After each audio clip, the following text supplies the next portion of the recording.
गोरी तोरी चुनरी बा लाल लाल रे, अरे गोरी तोरी चुनरी बा लाल लाल रे, रोड पर चले लू कमाल चाल रे।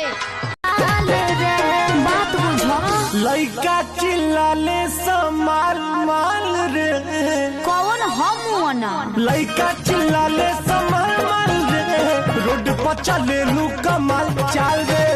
ये तो बताओ काहे मेल नहीं हुआ, बोलो ढिबारी में रहूं न दे, ढिबारी में रहूं न दे, यही से रात खेल नहीं हुआ। एक तेरा एक मेरा, दो तेरा दो मेरा, तीन तेरा तीन मेरा, 50-50 बराबर है। प्यार भइल था मिठाई हम बदले रही, तोहरा चक्कर में हाथ अपन कटले रही। ये बात सोची सोची जाता जीवा जरी। अपनों की महफिल में बेगाने हम, सबकी असलियत को पहचाने हम, पत्थर की मूरत से टकरा गए।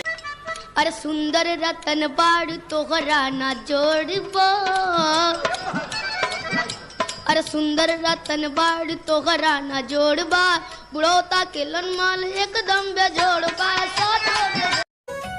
हो कौना देवता के गढ़ल सवारल हऊ, हमरे खातिर जमी पे उतारल हऊ, तू हरी अखिया बकैले दीवाना।